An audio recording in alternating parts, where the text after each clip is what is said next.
Our country, our pride. Mzansi, known as the springboard into Africa. From the beaches of Durban to the Table Mountain in Cape Town to our very own Jozi. This is South Africa, our home. The golden thread of connectivity and tech advancements are helping us overcome the digital divide. Today, learners have access to technology to further their ambitions and realize their dreams of becoming a world-famous heart surgeon, or designing a building higher than the Burj Khalifa, or starting a local retailer with branches that go beyond the African borders. Using liquid satellite connectivity, doctors have been able to connect with patients in remote villages.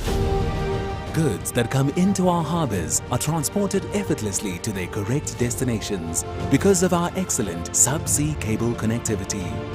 A secure financial services sector that adopts technological advancements to provide its customers with the best services. Our data centers have made cloud computing possible for South African businesses and guarantee that their data never leaves the local borders. Liquid's network goes through the vital economic hubs and even remote villages, bringing connectivity to businesses and homes alike. Strategic partnerships between the national and local governments, MNOs and ISPs are helping us contribute to the development of a digitally transformed South Africa. We now have African solutions to African challenges. We are not left behind. Mzansi is liquid.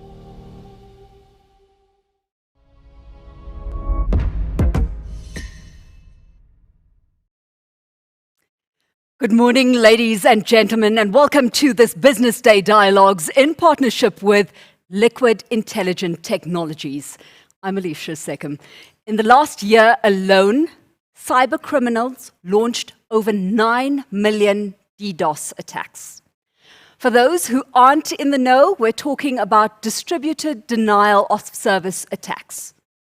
For those of you still confused, these are malicious attempts to disrupt the normal traffic of a targeted service, server, or network by overwhelming the target or its surrounding infrastructure with a flood of internet traffic. The simplest analogy I could find for this, ladies and gentlemen, was that a DDoS attack is like an unexpected traffic jam on the highway, preventing regular traffic from actually arriving at its destination. And that is something we can all relate to, right? It often spells chaos, it reduces productivity, and it comes at a cost. That's what we've got to underline. And so today in the spotlight, we're putting cybersecurity. How can organizations institute robust cybersecurity measures that will stand and guard against these attacks? Joining me in conversation for the next hour, on my far left, I've got Tarquin Roland. He's Executive Head of Connectivity Services at Liquid Intelligent Technologies.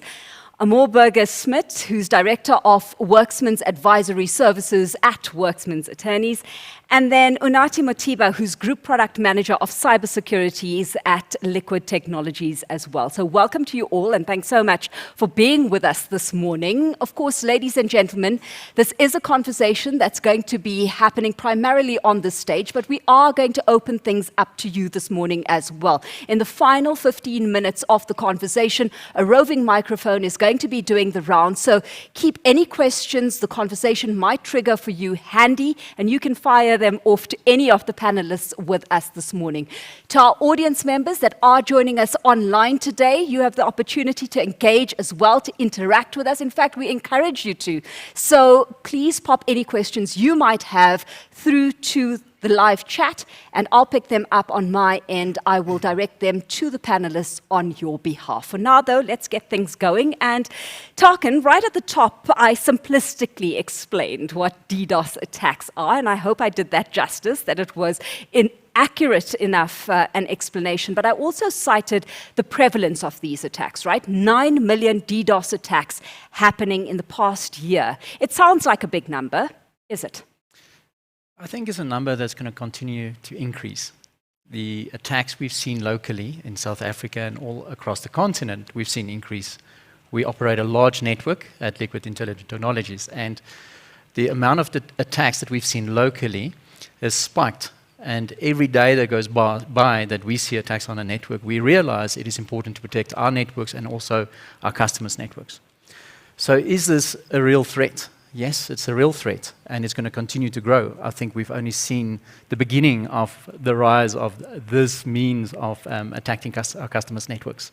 Let's go behind the scenes for a moment here. How do these attacks form part of a cyber criminal's arsenal, and what are the benefits to be derived by cyber criminals that are launching attacks of this nature? Yes, I think cyber criminals will make use of DDoS to slow down someone's or targeted network. So let me give you an example. A lot of people will know out there DDoS really started with gamers and getting a competitive edge. So how do we protect that end user playing a game? If I'm looking at the gaming field, and looking at South Africa as a country, there's many gamers in this country, and we're proud to support even a national gaming team. But these guys are under threat because some of these big tournaments is up to $30,000 in prize winnings. So for them, they will pay someone to launch attacks during a game, because just having an online competitive edge suddenly puts money in someone's pocket. So, and that's how they'll use these type of tools to get advantage, and how they monetize it is getting payment for the services they render. Yeah. One assumes the sheer fact that we're living in an increasingly digitalized world is driving significant shifts here, right? What evolution are we seeing as far as the risks of being hacked are concerned? Well, I think that is absolutely enormous. This is one form of an attack, but there are various other forms of attack. And while you were putting forward your analogy about the traffic jam, which I was stuck in this morning, by the way, I thought it actually goes further. If we look at DDoS and everything else that adds on to the cyber threat, that as we stand on the bridge in this traffic jam, the whole bridge collapses. That is what we're talking about if we're talking about cybersecurity, and we think about that, and we think about cybersecurity attacks. It's a denial of service, but then it's encryption and it's ransomware, and it all adds to the exposure. And there we go. We've got load that shedding. Is not an attack. That is ESCOM. It could be an attack. ESCOM doing its thing, but luckily enough, we're used to it by now. Indeed. So. This is a different form of attack that we've just experienced. So we can think about this, and if we globally think about the amount of cyber attacks that takes place. And I always use the analogy, and Alicia knows this, that we live in the cloud. We've moved everything to the cloud. People think the cloud, but it's your data center somewhere. And our secrets are there, and our money is there, and our lives are there, and our children live there. And that is actually what's valuable to the cyber criminal, what he wants or she wants to obtain the information to use to their advantage, and that's what we need to protect ourselves against. Yeah. So if we see this correlation where it's volume of digital activity that's driving the significant increase that we're seeing in the cyber attacks that we are, Amor, are you expecting these cyber attacks to increase exponentially as we go along? Indeed, and all research demonstrates that cyber attacks will just increase as we go along. That's why issues like penetration testing is so important, and the value that is involved in the data and the amounts of data that we expose willingly and unwillingly, knowingly and unknowingly. In terms of the cyber world and the electronic world that we live in, it is so enormously valuable. And if we consider the financial services sector, the telco sector, the insurance sector, the health sector, this constitutes very, very valuable information in the hands of cyber criminals. And we have noted internationally that there's just one trajectory, and that's upwards in terms of cyber attacks. So scene set, Unati, is this acting as enough of a wake-up call for business leaders, for executives to actually sit up and start taking note? I think so.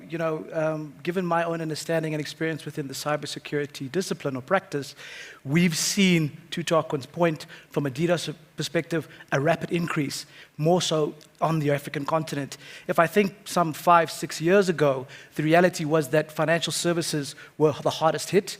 Think your big banks. But what we're seeing now is that, the threat actor has now evolved to understand that there is a low security barometer within the African continent. There may be a shortage of skills, and as a result, have now redirected their targets to the African continent. And also, just to talk more around the different personas as it pertains to these different threat actors. More often than not, within the cybersecurity space, we talk around malicious attacks, ransomware, threat actors, etc. But if I was to put a face to it, each threat actor is motivated by a different outcome. So you've got a hacktivist that's motivated by a social cause or a political agenda. You've got a cyber criminal who's motivated purely from a financial perspective. You've got a terrorist who's got a terrorist objective to put forward some sort of belief and or cripple some political party. So all of these different threat actors have a different motivation, and the whole intention behind securing your environment is to ensure that you mitigate risk against all. You say you're putting a face to it. You say that increasingly we're seeing business leaders and executives sitting up and taking note. For those who aren't paying attention just yet, let's make it make a little bit more sense. Can you actually pin down or put down a number? What is it costing business right now? Cool. So the last stat I read was that the average cost of a cyber breach and or attack is in the region of over $4 million. That's of 2022 this year. I'd also like to put something forward, which I often refer to as the opportunity cost. What is the risk of not making the investment from a cybersecurity perspective? You open yourself up to an unquantifiable degree of pain financially. You also open up your brand equity from a qualitative perspective, because in some instances, you're never going to be able to quantify the loss should your brand reputation be compromised, should you experience a drop in customer engagement and or the ability to service your customers. So really, I think it's key that we look at making the investment, read the information, and believe that it carries a huge financial implication. Amor, let's drill into the implications a little bit further. What kind of pressure are these challenges putting on the operational functions of businesses? And we've had Unati allude to it slightly there, but let's color that in a bit. Yeah, can I just take one step back and then move on to that, to link to what Unati is saying?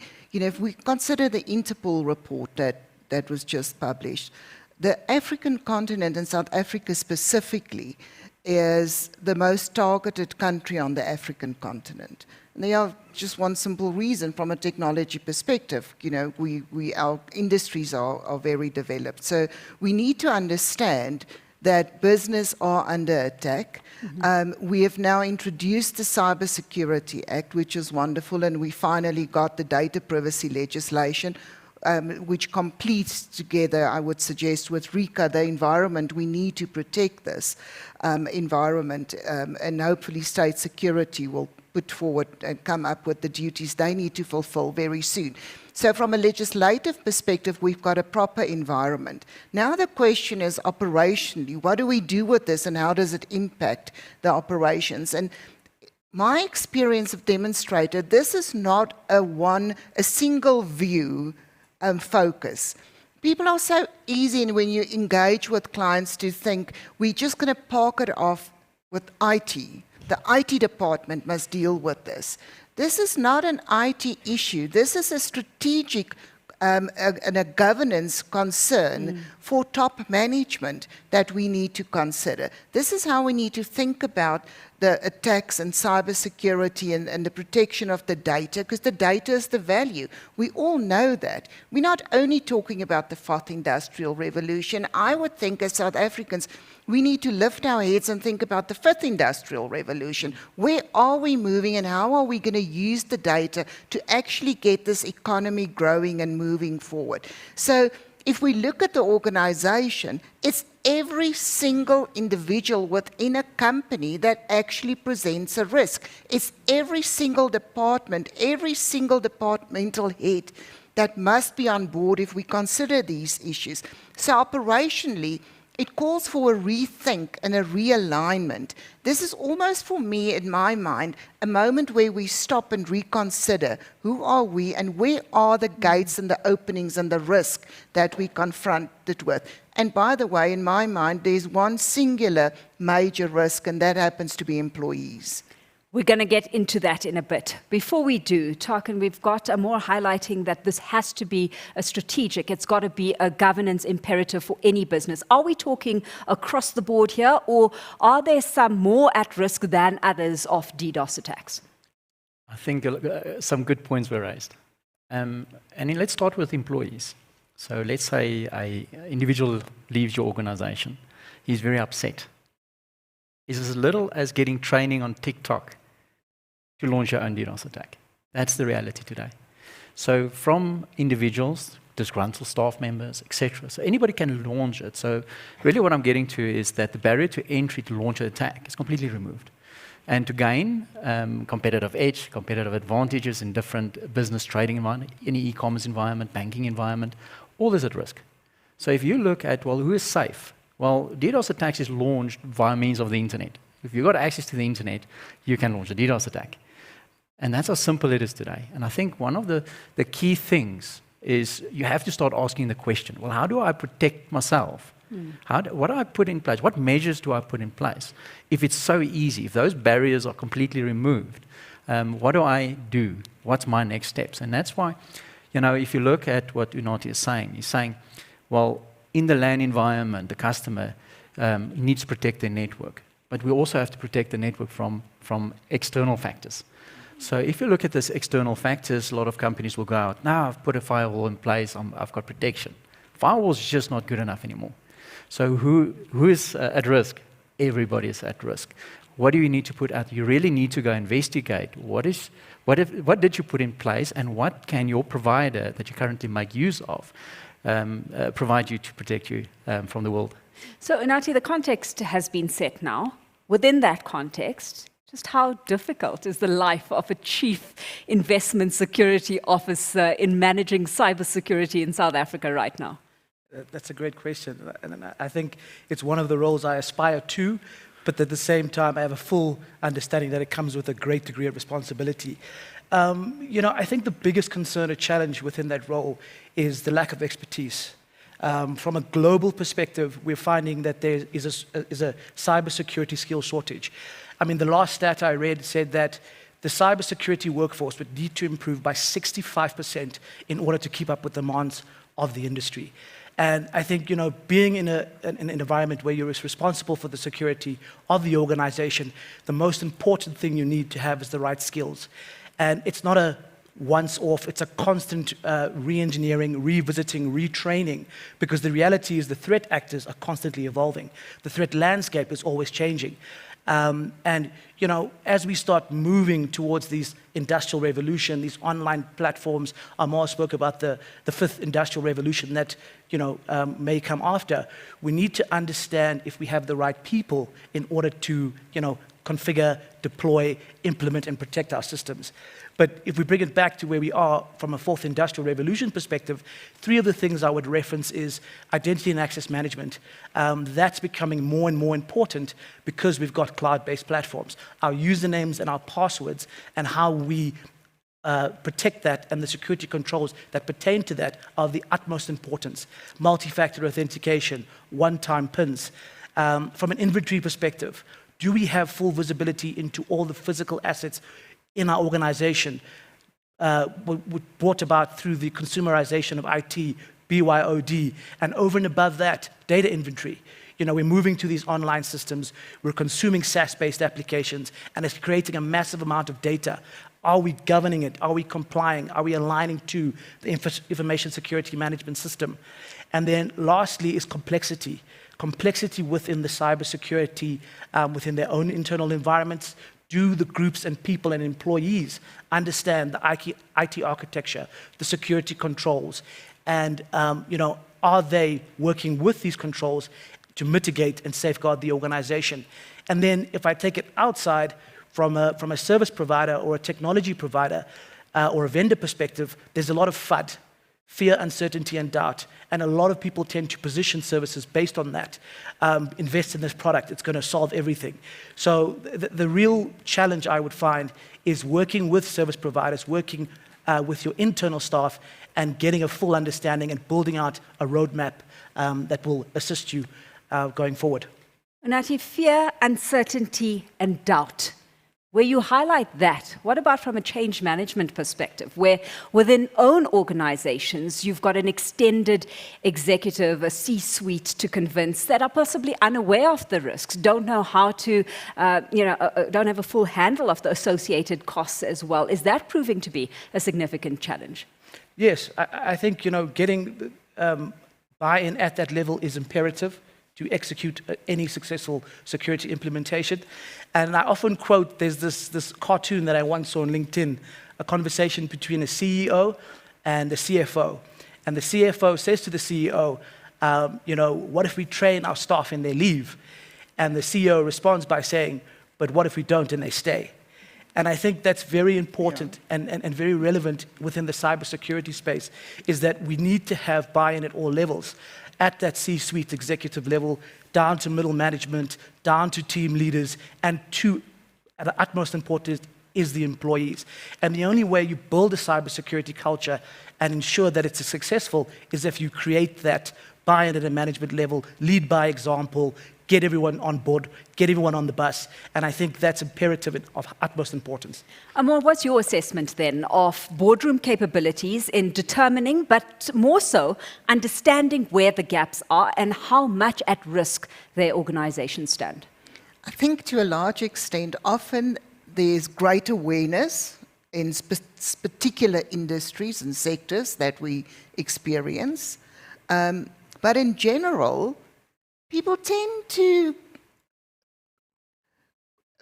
find it difficult to move between brick and mortar and this cloud we live in.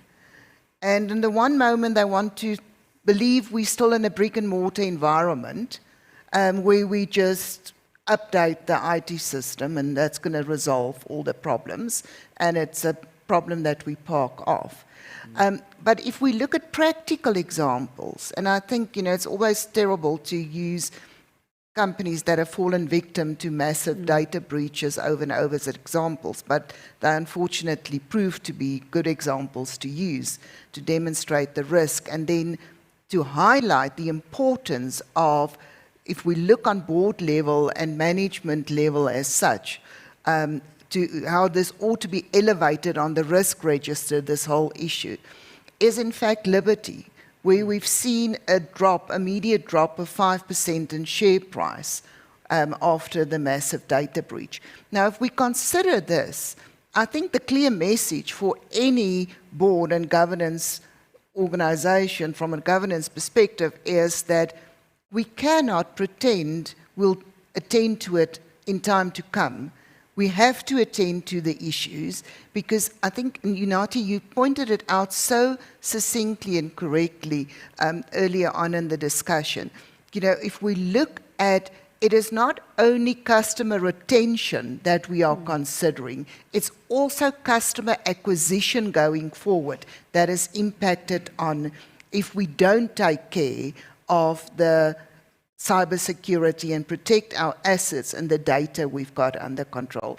So no doubt, from a governance perspective, this is, in a regulatory perspective, of the utmost importance. Okay, so let's move beyond the rhetoric then, and Unati, get a bit practical. What's the step one here in getting your guard up, understanding the threats, mitigating the risks, and the first port of call when it comes to securing your database?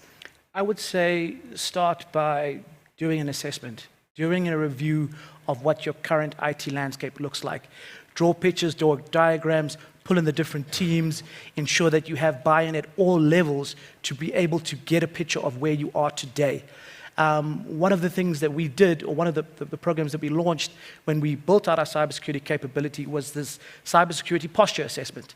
And it brought together two focal points. the technology where we utilized a very clever tooling to do an assessment and get a view of the IT landscape, how things interconnect, what are the considerations, are they multi-factor authentication put in place and the like. And secondary to that, we put forward a questionnaire where we wanted to get a feel of what is the sentiment and understanding of risk within the organization, what is the security posture within the organization. And simply put, security posture refers to a company's ability to protect, detect, and respond to a cybersecurity attack. And I think the first port of call would be to do an assessment, get a view, and set a clear set of goals. Once you have a view on what your IT landscape looks like, what are we trying to achieve going forward? And then lastly, I would say in collaboration, or the third step with that would be to draft a risk mitigation plan, because there's going to be things that fall apart. There may be a degree of pain, but we need to be able to ensure that we've considered business continuity. We don't want to find ourselves migrating to a new system or considering a new system where we haven't thought about what happens if something goes wrong. So, short answer, let's start with the security assessment. Alicia, may I add to that? And I think this is a very important aspect that I've experienced. So conducting these assessments and conducting it, and obviously I focus on data privacy and cyber, conducting these assessments throughout an organization, I always think it's very important that you measure the temperature within the bigger organization. You can't only do a dipstick test in the IT environment and then think you're going to understand what it looks like. Now, the problem in these instances, because we all moved into the cloud and digital world, so we've also developed an electronic tool to assess this.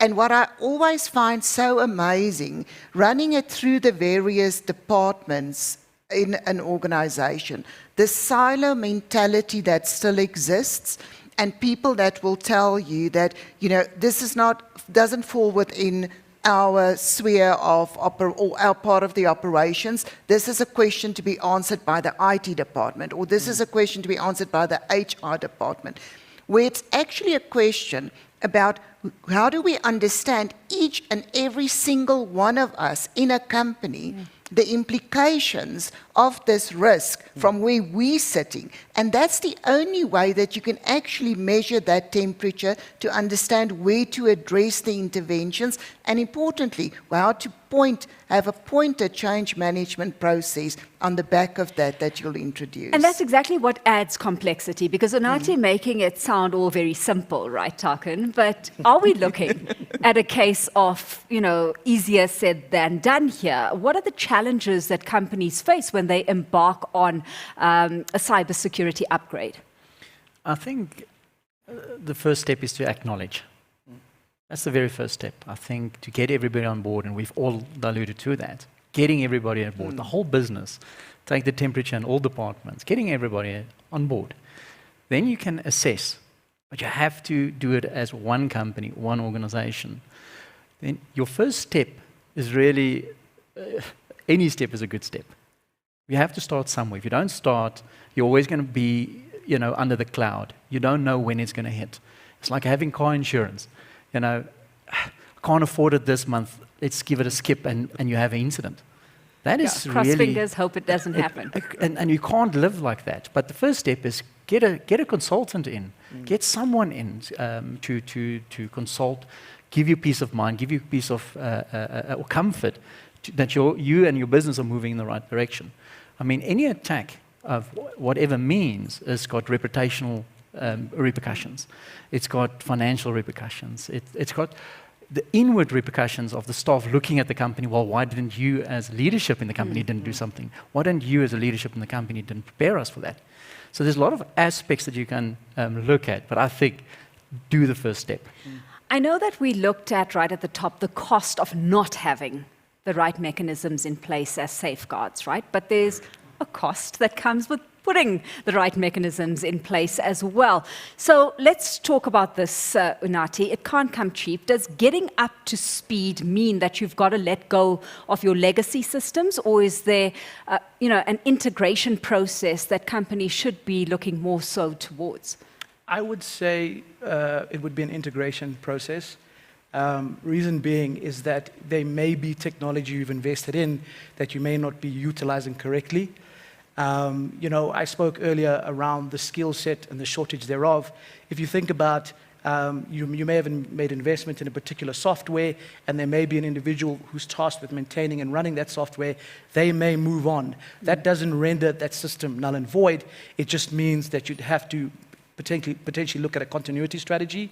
So hence why I said, in my experience, what we've tended to note is that companies have made sound investments, be it in a firewall, be it in a particular piece of hardware and or security service from a cloud perspective.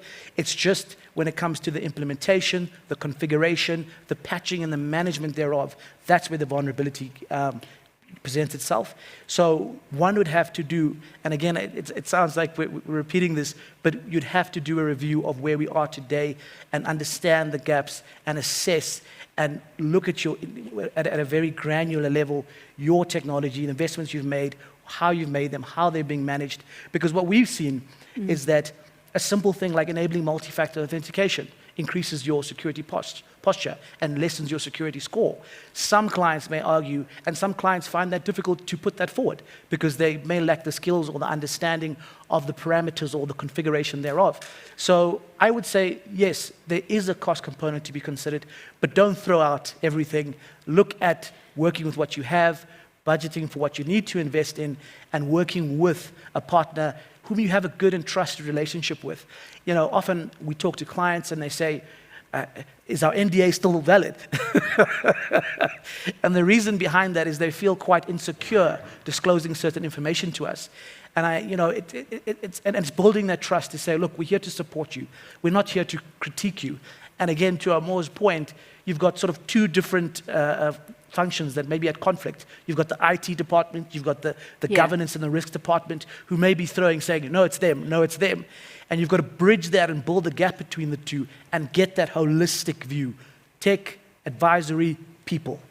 I know that I said I'm going to leave Q&A for the final 15 minutes of the session, but given that we're talking legacy systems, I'm going to go back, way back, and bring in this question from a viewer that's just popped up. What about criminals who still employ old school methods by intercepting hard copies containing sensitive information tossed in the bin without shredding? Oh, that's a very valid point. I mean, we could refer to that as a form of social engineering. I'm paranoid. I recently lost my temporary driver's license, and I haven't slept since.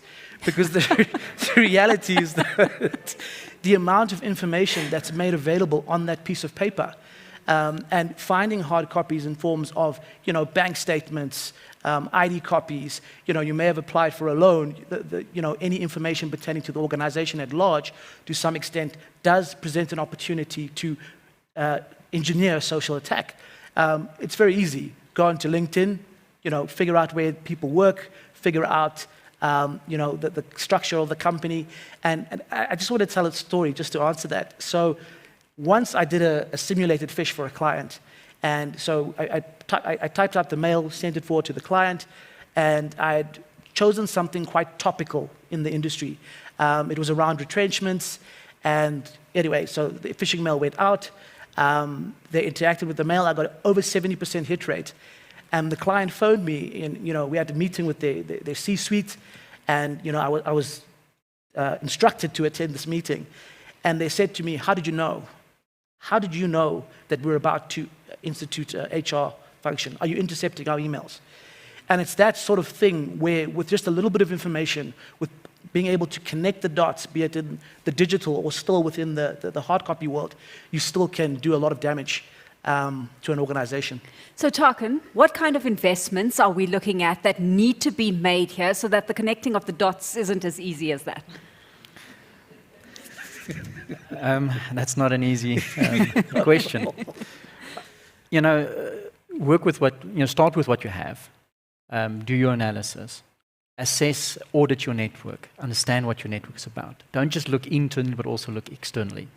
Externally, who's your providers, who's your upstream providers. Get more value out of your current providers.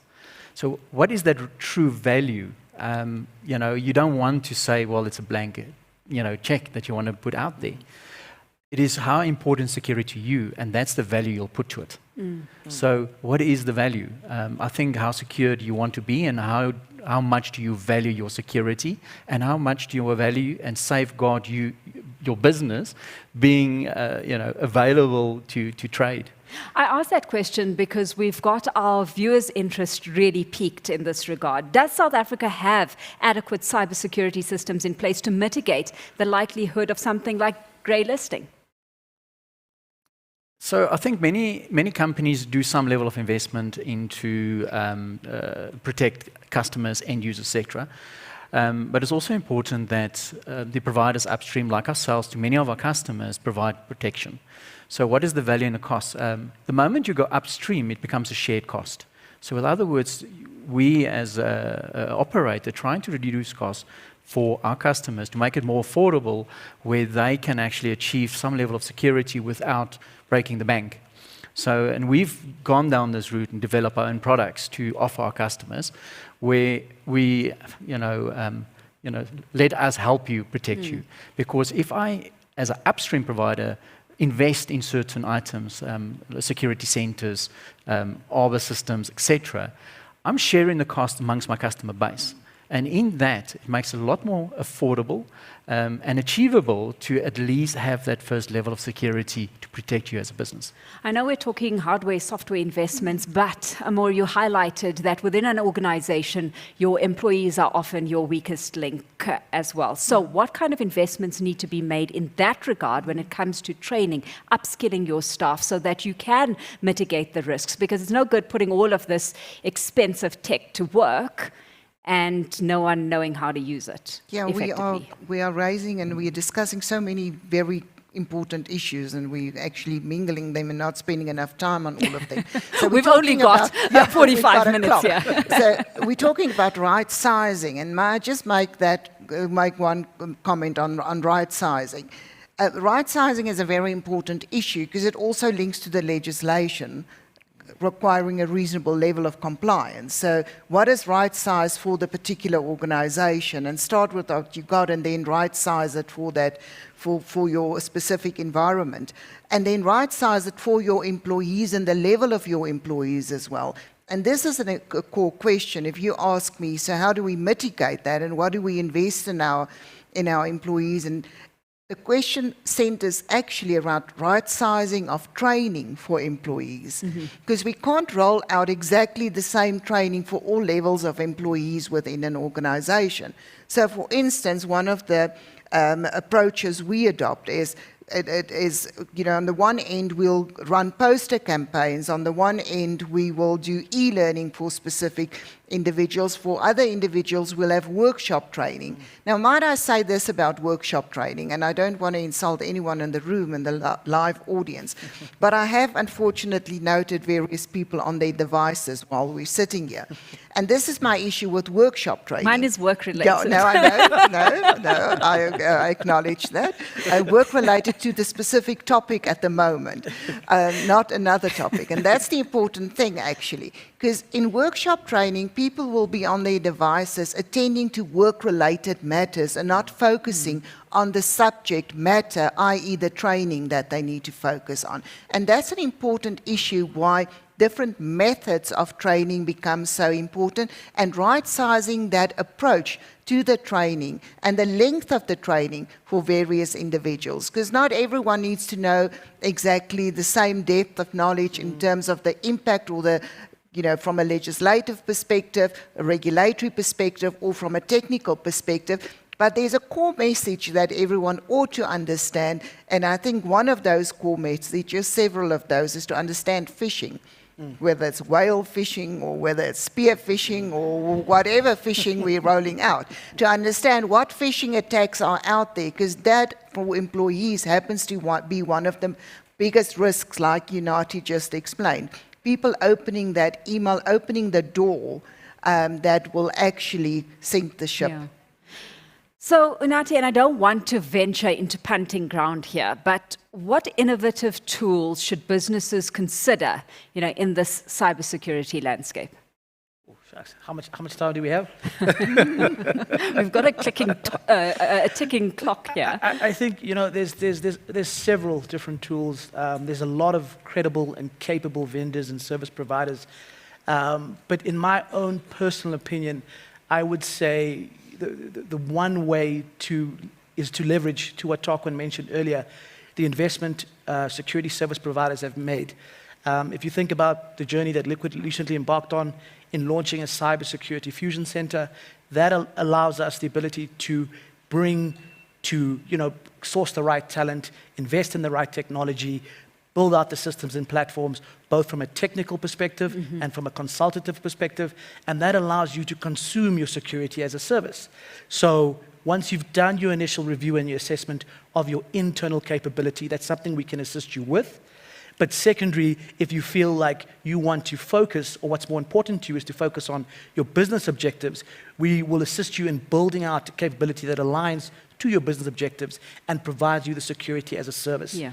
I think given where we're heading, we saw what cloud did, software as a service, infrastructure as a service, and we've seen a lot of companies that are born in the cloud. And their main aim is to, provide services, service their clients. The one app that comes to mind, which I love, is Checkers 60, because it's just so easy. And it basically says that Checkers is open 24/7, 365. And their main aim is to sell goods. Our main aim is to make sure that it's done so securely. So outsourcing that capability, leveraging the learnings and teachings that we've afforded over the years. I'm going to open up to the audience in just a bit. So have your questions handy. Tarquin, last question to you from my end. There are so many, vendors or OEMs in the market that indicate that their product can provide a certain protection against attacks. So how do businesses go about assessing which is the best one for them? I think when looking at a network or the internet side of things, and how do I get protection out of that, which vendor I use, I think all vendors will give you some level of assurance that they can provide protection. But if I'm looking at DDoS specifically as an attack, there's very few vendors that actually can provide you protection. Then it's too late. The device is deployed, the equipment is deployed in your network at your office. If I strain your network towards your network, then you don't have access to capacity. You don't have access. The world can't get to you. Your domain is down, etc. So it is really up to your upstream provider. So if you ISP, your internet service provider, they need to provide you that protection. It needs to move away from just your premises. It is up to us as a provider to provide you that protection. So it's moved beyond just the hardware vendor. It's now becoming a network thing. Yeah. And a comment that's come through, the question is rather, what does cybersecurity really entail? It's a layered approach, also making sure not cluttering the network with tools that in its own can also increase your own risk exposure. At this point, ladies and gentlemen, we're going to have a roving microphone doing the rounds. So if you can let me know by show of hand if you've got a question for any of our panelists with us this morning, and that microphone will find its way to you. Any questions from the room at this point? No? Everybody happy? So let's tackle the flurry of questions that have been coming through here. Can a more legal action be taken against cyber attackers if they can be identified? And what are the chances of successful prosecution? Aren't we just wasting our time? No, sure. Yes, no. Everything in between. What an interesting question. Indeed, legal action can be taken. Now, there are various concerns in relation to evaluating the approach to be adopted, because there's a criminal angle to this, because we've now, in terms of the cybersecurity legislation, criminalized cyber attacks. And remember now, if we talk about the Cybersecurity Act, we talk about the misuse or the attack on a network or an electronic system. That's why we've got a Cybersecurity Act, and our old legislation or existing legislation, the common law, does not cater for this. So we're talking in the tech world, in the electronic world, where we've got legislation. And there's a whole ambit and that provision now for criminal sanctions to be in place. But I think what the viewer is actually asking about is the civil claims. And how do we claim civil damages if we can identify that attacker? And the question there would, how do we prove our damages? And that is the concern, and that would be the question. So what damage have we suffered? And therefore, if we look at how do we keep records and record keeping and understanding our environment and how an attack will impact on an environment and what the cost of that would be, would become very important, Alicia. And I think that is, in short, the answer to the question. But linking to that, and thinking about, how do we're living in a multi-layered environment now.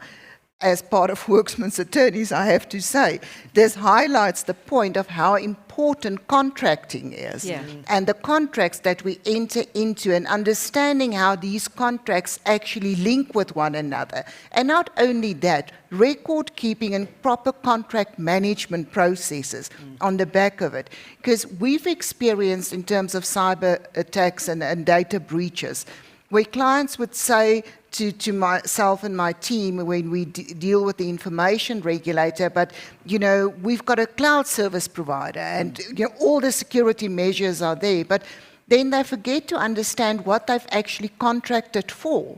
They might think they're protected in all ways and measures, but they're not. Linking to and that brings us all back to what are we actually expecting from the environment, and how do we pull this together? And what does the liability clause say in those agreements as well? If I can just add to that, I love what you said there in terms of, the contracting and the cloud and the like. Even when you move to a cloud-based platform, there's this concept of a shared responsibility matrix. So depending on what service you're consuming, so to put it simply, infrastructure as a service, you're looking for that compute capability.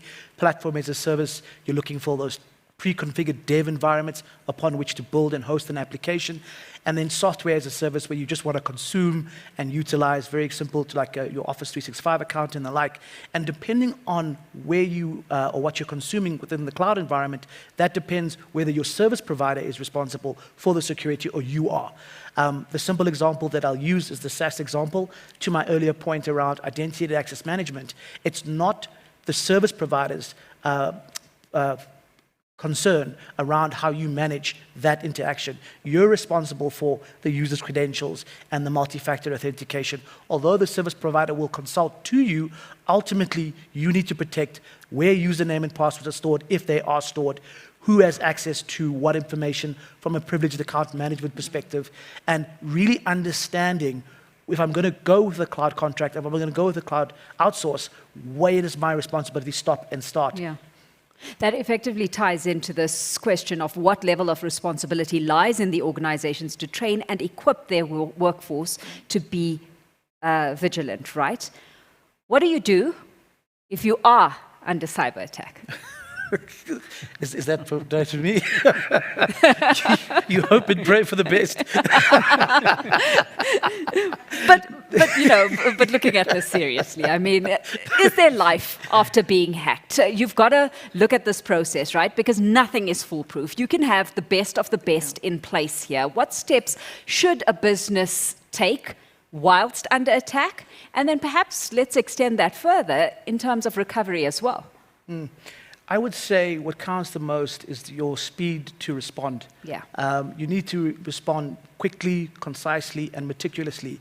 And you need to bring in the right people who understand and can do the threat investigation, do the analysis, ascertain what systems have been affected, what information has gone, should we start restoring to backups, and potentially kill what's already been encrypted from a ransomware perspective. And it depends on who you ask if there is life after a ransomware attack. And I think of my consulting days where I worked for a cybersecurity consultant firm. And what they had said was that there were never ambulance chases. But what ended up happening was that clients would find themselves in a cybersecurity attack, and then it's a blank check. Because now you're asking for highly skilled, highly capable people from all over the world. You'd have to fly someone in to come in and do a diagnosis and a threat investigation. So my suggestion or advice is plan for it. Have a team, do some forecasting, cost-benefit analysis to ascertain, should X happen, I'm exposed by Y. And there is most certainly life after an attack. I mean, to Amor's point, Liberty Life is still very much so in existence, and I believe profitable. But yeah. Tarkan, in that planning, right, why is it that up to 20 years ago, society functioned just fine without the need to store large quantities of electronic data? Is the cybersecurity risk the same for an organization that needs to back up 100 megabytes of data versus 1,000 terabytes on the cloud? What's the value of data? I mean, 100 megabit of data, if it's pins and usernames, it's a lot of pins and not a lot of usernames. So what's the value of the data? So I think data value cannot be quantified in size. It is what it means to the user who's trying to access it. So all data is important. And then again, like I mentioned earlier, is how important you find your data, how important you find your security. If it is critical data that can cripple your business, even if it's 100 meg, you're going to spend a lot of time, effort, keys, security keys, etc., to protect it.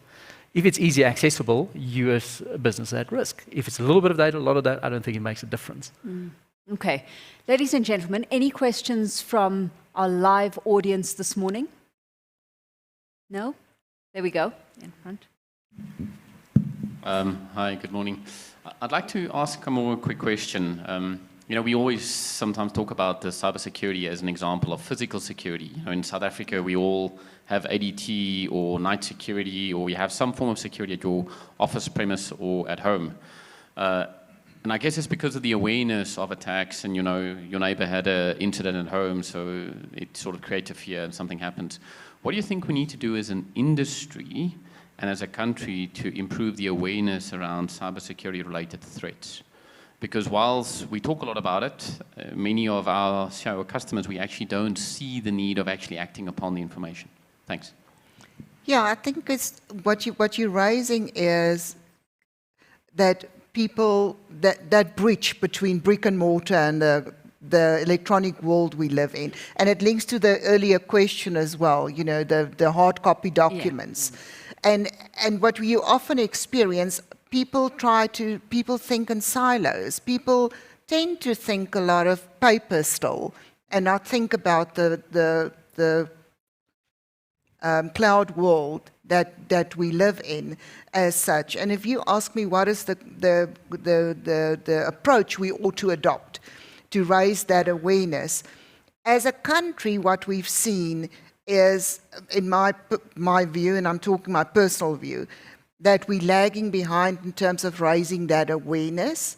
If we look again, if I refer back to Interpol, worldwide, globally, we ranked number 6 globally in terms of cyber attacks, the country with the highest experiencing the highest level of cyber attacks. And where we are moving towards more and more, and especially the younger generation, what are they, X, Y, I don't know where we are now, living purely electronically and don't actually believe that paper exists anymore.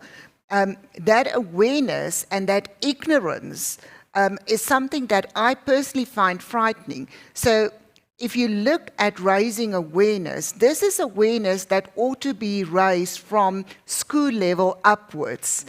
And it's a responsibility in a sense that is it's not a government responsibility. I think as we develop products and as we send out part of our marketing message, in terms of building the brand equity, it should form part of that. And then awareness raising activities. But I firmly believe that awareness starts at the bottom level the moment you give a device to your child. That's where it ought to start. Yeah. So initiatives are vital. And then as I do write textbooks, they do publish e-copies as well, not only hard copies. May I just say that? But communicating in a simple way for people to understand what we're talking about. We talk about policies and implementing business continuity processes, and we formulate policies for companies and we roll that out. And the employees don't read it because it's so boring to look at. You don't even want to pick it up. You sign that sheet and you pretend you've read the policy. And you hope no one will ever catch you out that you actually didn't read the 30-page cyber policy or business continuity or privacy policy or whatever. Changing our mindset and communicating in a very clear, succinct, and actually in an artistic manner to our employees and educating them as well. Because that message spreads.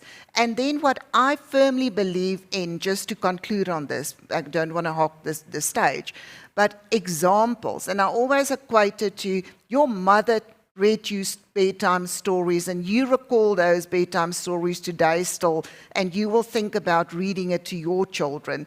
And the examples that we experience actually becomes that story that becomes the change factor within an organization and in an individual's mindset to be more acutely aware of a cyber attack. Yeah. Tarkan, Unati, you can decide who wants this question. Is there a South African insurer that specializes in or offers specifically cyber attack insurance? Yeah, there's several. But you're still going to be expected to make investments, do assessments, do the annual review of your technology, your people, your processes, and the like. But yes, there are several companies, without naming any, but you are able to get cybersecurity insurance, provided that you have and you fall within certain parameters. I've spoken to a lot of companies that have, invested heavily in cybersecurity insurance, and I think it's definitely something that's going to become more and more mainstream, and I think it's important. To my earlier point around opportunity cost, and to Tarkan's point around car insurance and household insurance and the like, you don't want to find yourself open to a massive financial expense. So rather make the investment and safeguard yourself to some extent from a financial perspective. Tarkan, would hackers be as prevalent if they were not able to use cryptocurrencies for ransom? Rewards is not necessarily financial. A reward could be business benefit, crippling a competition, bringing the e-commerce site down. My site is advertising the same promotion, getting fair or unfair, depends on whose view or eye you're looking at it. So I think cyber warfare is not just, the financial reward is not necessarily driven by direct a Bitcoin, but it's also driven about how you can gain elsewhere. Yeah. And are there any sectors that are more at risk than others?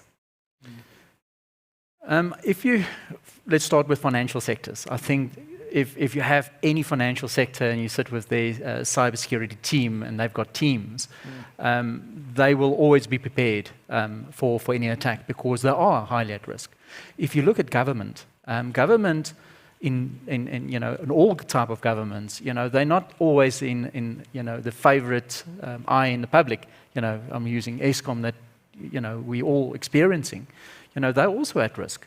And need protection from this anger that people show. So they're also very much at risk. If you look at any type of environment that you're in the public face, you're going to be attacked if you upset the public.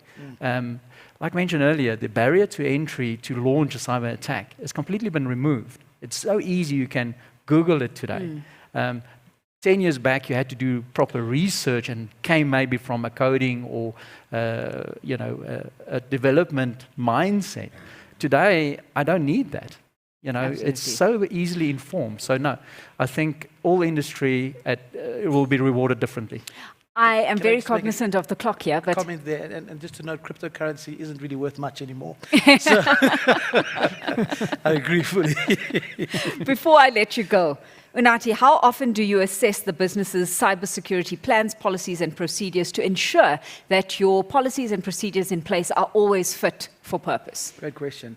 I think it's business dependent. You've got to look at the objectives of the business to ensure that that aligns to your growth and or intended reach. It can be done monthly, quarterly, annually, bi-quarterly. But what we are seeing is that a lot of the companies we work with do it on an annual basis. And then there will be some consultation during the course leading up to. But there is a degree of consultation always happening. Yeah. Unati, Amor, Tarkan, it's been a pleasure catching up with you today. Thanks so much for having joined us in discussion. Ladies and gentlemen, thank you for having tuned in online, for engaging with us despite the distance barrier. And to those of you in the room as well, thank you for being with us.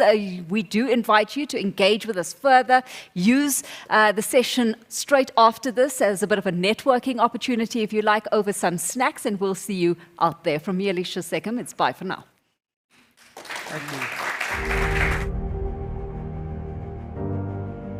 Our country, our pride. Mzansi, known as the springboard into Africa.